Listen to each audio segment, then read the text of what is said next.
Alright, what's up everyone? This is NinjaDeathStrike, bringing you a Pokemon TCGO tutorial. Tonight I'm going to just talk about some of the standard cards, basic deck building, some of the popular deck archetypes that are out right now. I was going to showcase my Mew deck, but then I realized that that's actually a really complicated deck, and without knowing the basics of how to make a deck and some of the common cards, it would be really confusing for anyone trying to get into the game. So instead, I'm going to kind of show off some of the deck staples for a lot of the different decks tonight, and then maybe next week I'll focus on just my Mew deck and explaining how that works. But for now, let's take a look at some of our staple cards. I'm going to start actually with the trainers, because there are certain trainers that you'll want to run in any deck. And for anyone looking to get into TCGO, when you build your first deck, you're going to need these cards. So to pull up your trainers, you can see all this stuff listed here on the side. That's going to let you sort by different types. You can sort by energy or Pokemon type. So here I want trainers. There's three kinds of trainers: items, supporters, and stadiums. Items, you can play as many as you want every turn, but they're generally a little bit less useful than supporters, which you can only play one of per turn. But supporters usually do something really good, or at least the popular supporters do. And then finally we have stadiums, which are by far the least common type of trainers played. There are a couple of stadiums that see some play, but usually you won't run into these too often. So I'm going to start with supporters because this is basically the backbone of every deck. This is going to be what lets you draw your cards, what lets you get the Pokemon you need, and is generally going to be really probably one of the most important aspects of your deck, because if you don't have the right supporters, your deck is not going to be consistent, and therefore you're going to lose. So let's start with the most important supporter in the game. Where is it? Pokemon Collector. This guy right here. You can see down here, this little emblem shows you which pack it's from, which expansion pack it's from. The GS means it's from Heart Gold, Soul Silver. This little icon right here is going to tell you the rarity. It's uncommon, so they're not too hard to get. You get, I think, 3 uncommon cards in every booster pack, so there's an okay chance that you'll be able to pull one if you buy the Heart Gold Soul Silver pack. And now let's look at what it does. Search your deck for up to 3 basic Pokemon, show them to your opponent, and put them into your hand. Shuffle your deck afterwards. It may seem underwhelming at first, but you want to have this card in your hand on the first turn. This sets up your bench for the entire rest of the game. Late game, it's not very useful, and so some people don't run 3 or 4, but almost all of the competitive players are going to run at least 3 of this card in their deck, probably 4. And for those of you who don't know, 4 is the maximum amount you are allowed to run of one card. So by running 4, you're basically, anytime you run 4 of a card in a deck, it means that you want to have that card in your hand on turn 1. And the reason you run 4 is to max out that probability. So no matter what deck you're playing, you need at least 3 of these. If you're playing a deck that needs a lot of setup, you're probably going to need 4. So that is the main supporter. Now let's take a look at some of the other big ones. I'll just go through each of these and explain it a little bit. Here we have Bianca. Draw until you have 6 cards in your hand. This is from the Emergent Powers set. I don't play this trainer a whole lot. Some people like it, but I find that it's very situational. It's great if you can get rid of a lot of the cards in your hand, or if you don't have very many cards in your hand, you can end up drawing 4 or 5 cards, but usually you're only going to get 1 or 2, and so I don't think it's that great. Next we have Bill. Draw 2 cards, plain and simple. A very basic draw supporter. It's okay in the early game before you get a lot of other supporters, but generally you're not going to want any of these in your deck. There are tons of cards that are better than it and just flat out outclass it. So next, Black Belt. This is an interesting card. You may use this card only if you're losing, and if you're losing, it makes your next attack do 40 more damage. So this card sees a lot of one of play, which means only having one of them in your deck, but it can really come in handy, score you a knockout against something that you wouldn't be able to deal with otherwise. I run it in a couple of decks, but generally I just find I don't have enough room for it. There are other things I'd rather have. And next we have Cheerleader's Cheer. Draw 3 cards. Your opponent may also draw a card. Not great. Drawing 3 cards is nice, but letting your opponent draw a card is not. You don't want to help your opponent ever, if at all possible. So skip it. Next we have Sharon. Draw 3 cards. So you can see Sharon is the way to go for the straight up draw supporters. Outclasses Bill and Cheerleader's Cheer, hands down. Draw 3 cards, no drawbacks. Great card. Have at least one in almost all of my decks, sometimes 2. And the reason it's so nice is that you don't have to shuffle your hand back into your deck. So if you have a decent hand and you just need maybe a shot at pulling one specific thing, Sharon's a great card to allow you to do that. So let me go ahead and switch off the hollows so I don't run into doubles here again. So next up we have Copycat.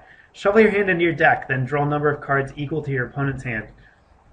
Again, this one's kind of situational, but because of the popularity of Yanmega Prime, who doesn't need any energy to attack if you have the same amount of cards in your hand as your opponent, this card sees a lot of play in decks with Yanmega, just because it's a guaranteed way to match hand sizes. And it's not a bad card at all in other respects. You can still play it in regular decks and do fairly well with it, especially if your opponent has a big hand. You're going to get to draw into a lot of cards. So really decent trainer, always a viable option for any kind of deck you want to build. Next we have MC's Chatter. Flip a coin. If heads, draw 3. If tails, draw 2. Outclassed by Sharon. Don't need to say anything else. Sharon draws 3 guaranteed. Next, this is an interesting card. Engineer's Adjustments. Discard an energy from your hand, then draw 4 cards. This might look like a really good supporter at a glance, but usually it is not. And the reason for that is because a lot of top tier decks run the minimum amount of energy they need to get the prizes. Anytime you put extra energy into your deck, you're reducing the probability of drawing into a better card throughout the game. Because if you draw an energy when you don't need it, it's a dead turn, basically. You don't get anything useful that turn. So for some decks, I guess, that run a lot of energy, this could potentially be useful, but usually you're going to want to try to avoid using it. Next up, we have Fisherman, which lets you search your discard pile for up to 4 basic energy cards and put them into your hand. This card also doesn't see a whole lot of play, with one very big exception, and that would be Reshiram decks. Reshiram relies on discarding energy into the discard pile, and it usually has an Embor there as well to get that energy. The Embor ability lets you put as many fire energies onto a Pokemon as you want per turn, so the combo of Reshiram, Embor, and Fisherman lets you discard all those energies without any problem, since you can fish them back up and then reattach them the next turn. So this card does see a lot of play in those decks, and it's a key component of the Reshibor, as we call it, Reshiram Embor decks. But other than that, it usually doesn't get played a whole lot, just because most decks don't play a whole lot of basic energy. Usually they're using special energies, or they just don't run enough energy flat out to make this card useful. So if you're playing Reshibor, you're going to want about 3 of these. Otherwise, you can skip it. Next, we have Flower Shop Lady, which kind of is an interesting card. It does see a lot of one-of use in quite a few decks. Personally, I don't like it that much because you have to shuffle back into your deck. So it is nice if you're going to deck out, and decking out means losing by drawing all the cards in your deck and not being able to draw one next turn. So this allows you to put 6 cards back in your deck It will save you from a deck out. It also lets you put some energy back in there. Not quite as effective as Fisherman, but it does have its uses and it does see a lot of play. So it's kind of up to you. If you have this card, maybe put one in your deck, see if it works, see if you ever use it. If not, you can probably cut it for something else. Next, interviewers' questions. This is one you get, I believe, with the basic yellow deck. So anyone who plays this game has this card, and it lets you look at the top 8 cards of your deck and take all the energies, which sounds really good. But again, you have to come back to the fact that most of the top tier decks aren't playing that many energies, so you're usually only going to get 1 or 2. And that makes this card a general pass. There is one exception to this. The deck ZPST, that's Zapdos, Pachirisu, Shaman, Tornadus, generally runs a 1-of this card just because that deck needs energy in its hand to help out Pachi. So you will see this card in that deck, but other than that, you can generally skip it and don't play ZPS because everyone plays it and it's lame. So skip this one, leave it out. Next, Judge. Okay, here we have another hand matcher. This one also comes with a bit of disruption since it forces your opponent to shuffle their hand into their deck and draw 4 cards. If you know they have something in there that they want to hang on to, or if they have a lot of cards in their hand, you can use this to really mess them up. And it also matches hand sizes, so this is going to be another huge card you'll see in Yanmega decks. And this is actually the supporter that is preferred because of the disruption power. You'll normally see more Judges than you will copycats in Yanmega decks. And you can also run it as a 1-of in several other decks just to add a little bit of a chance for disruption in there. This is a really great card. Always worth considering putting into your deck. Next, Pokemon Collector. I talked about you need them. Next, Professor Elm's training method. Search your deck for an evolution card and put it into your hand. This one's fairly good. It doesn't always get run, but it is a viable option if you just want a little bit more consistency at the cost of speed, because it only lets you draw 1 card, whereas a lot of the other supporters are letting you draw multiple cards. Here, though, you do have the choice of what you want to draw, and so this card can work. I wouldn't recommend running more than probably 1 or 2. It does work well in Vileplume decks, since Vileplume has a trainer lock where you can't play items.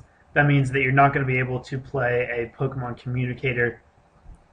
And this card can help you get out those evolution cards that you need. So if you're playing Vileplume, definitely consider putting a couple of these in. Otherwise, it's not a must. Kind of up to you. But it is optional. It's not terrible.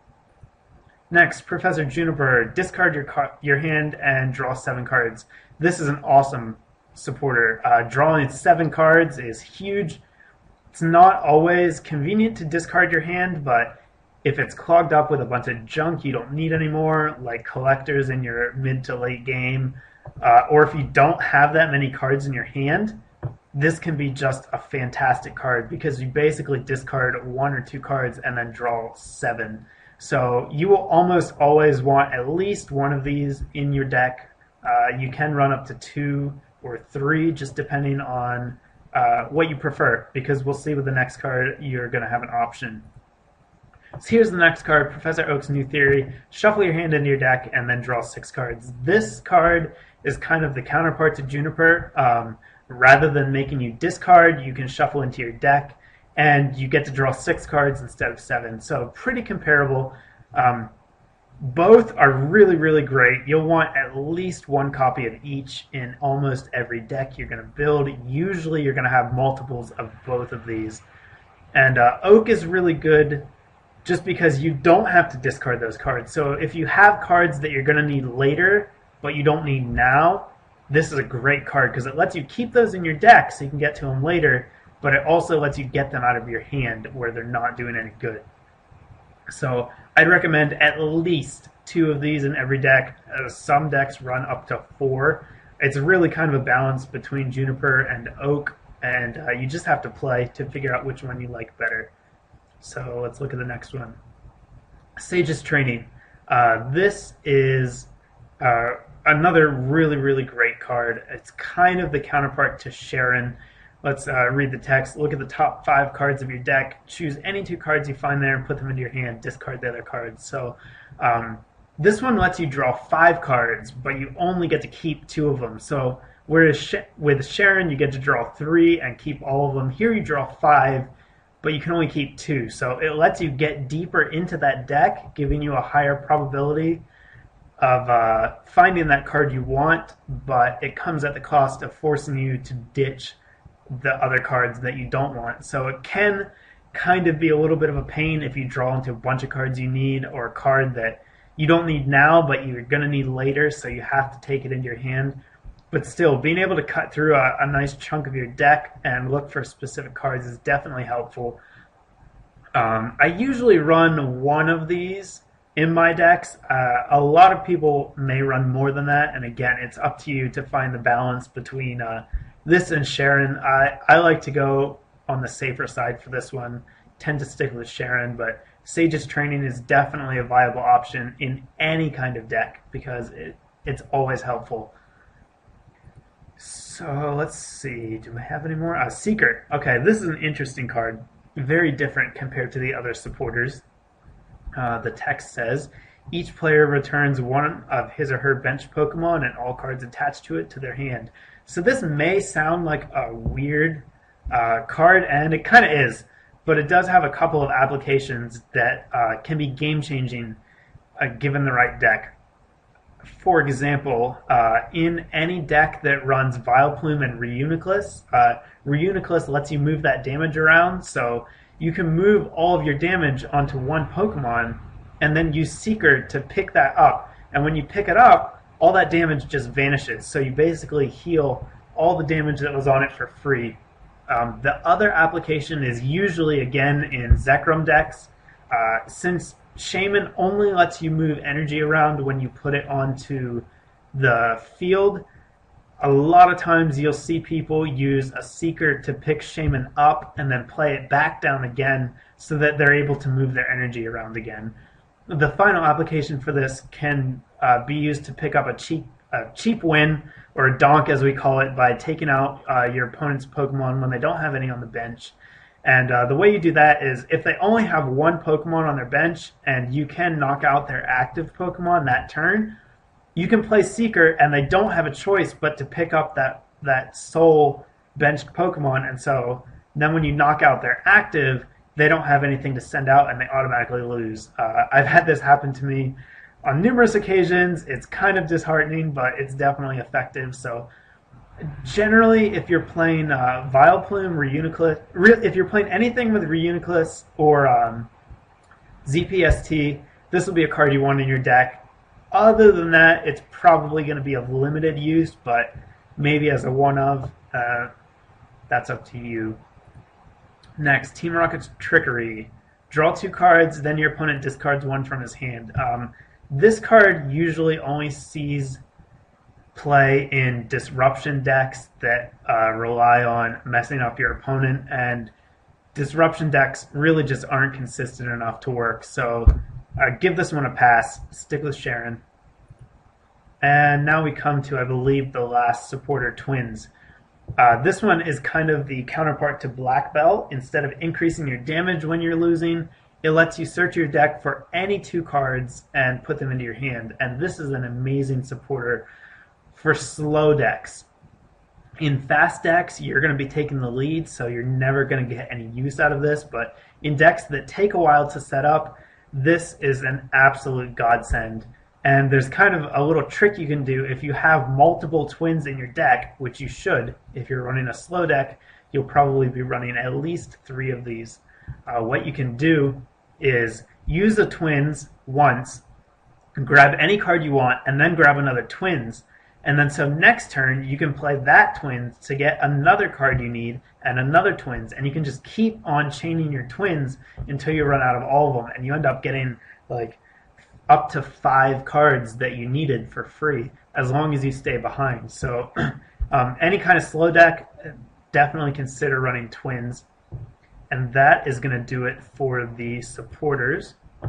Let's take a look at stadiums real quick.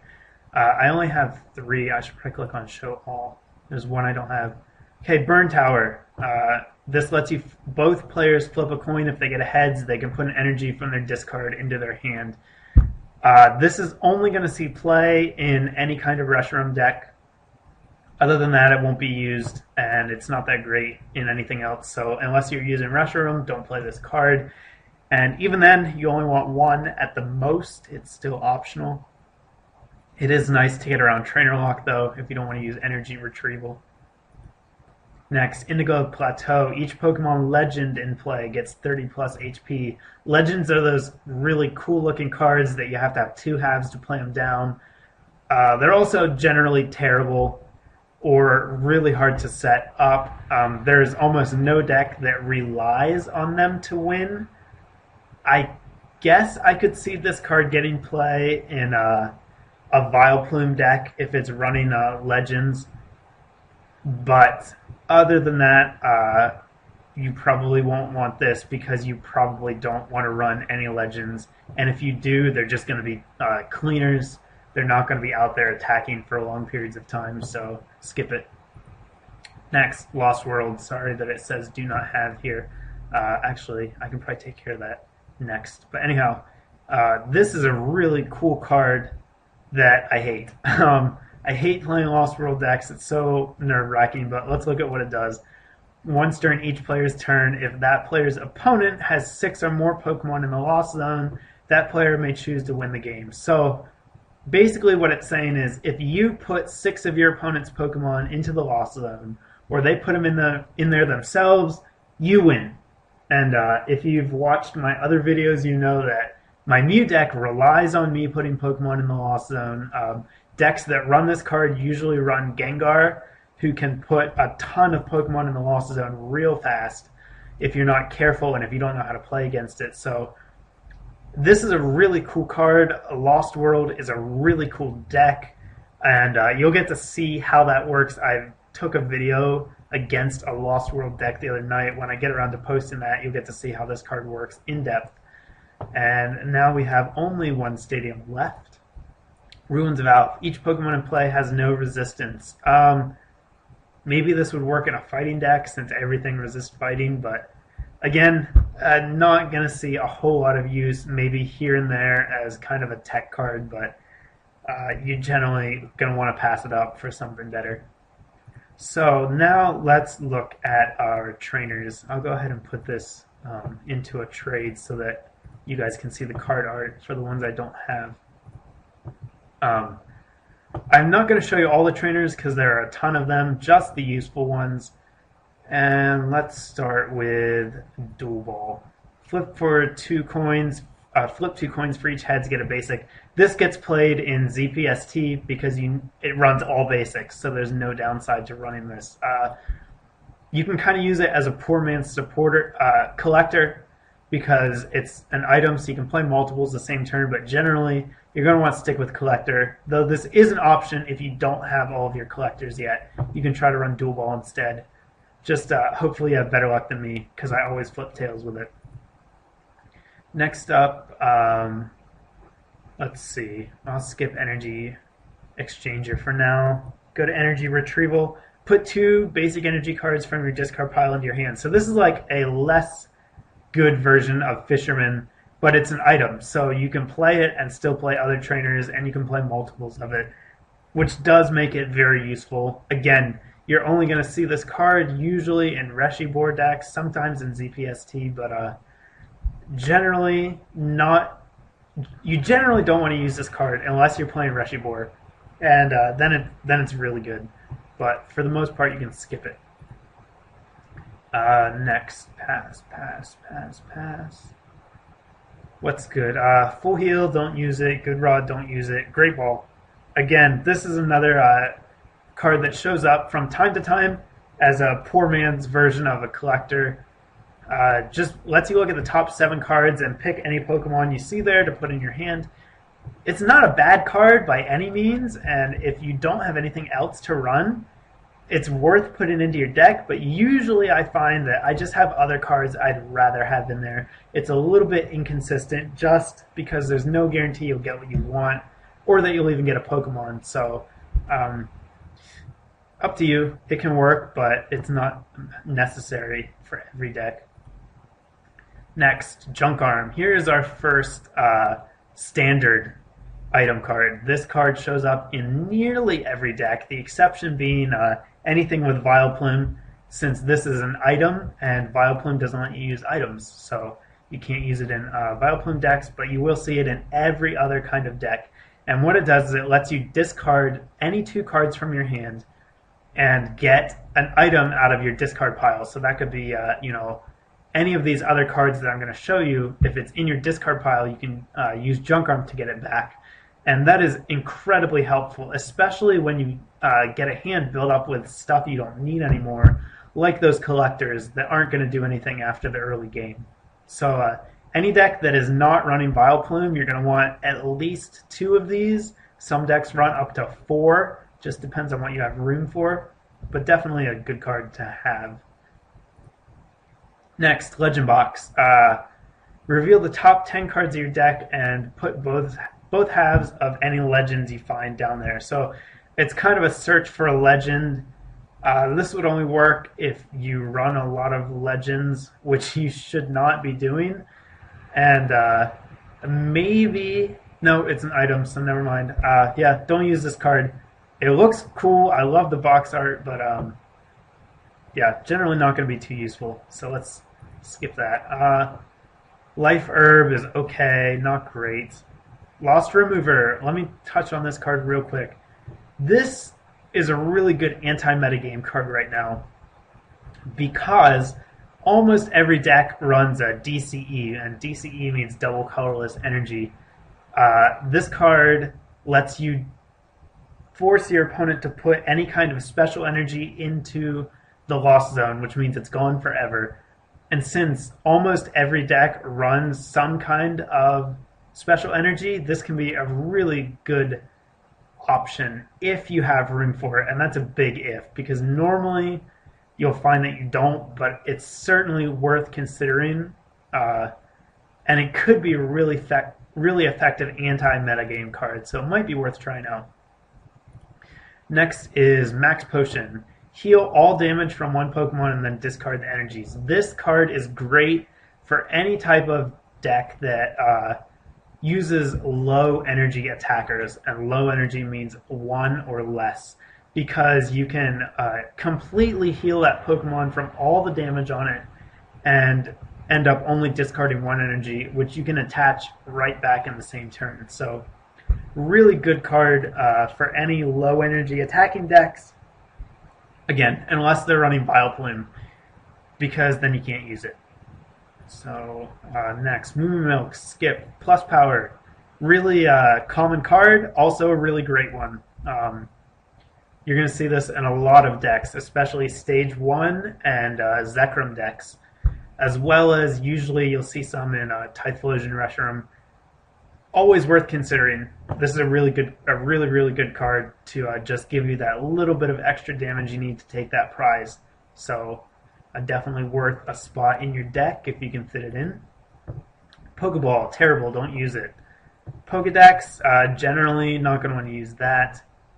Pokegear, this is kind of like Great Ball. It lets you look at 7 cards, but you get to pick a supporter. So that is really handy. It's not a bad idea to run a one of this in any deck, since it can let you get that supporter that would really help you out at any time. So definitely worth considering. Next, Catcher. Catcher. This card was just released in the Emergent Powers set, and it has completely changed the face of the game. Let's see what it does. Switch your opponent's active Pokemon with one of his or her bench Pokemon. Sounds relatively simple, but you have to think that before this, there was no way to pull something off of your opponent's bench trainer-wise. Well, I guess that's not completely true. There was Pokemon Reversal, but that relied on a coin flip. So Catcher guaranteed to force your opponent to send out something of your choice into the active spot. And this is just a really nasty card because it lets you pull up any kind of Pokemon that doesn't usually attack, something that's just there for support, and then knock it out or trap it into the active spot if it has a heavy retreat cost.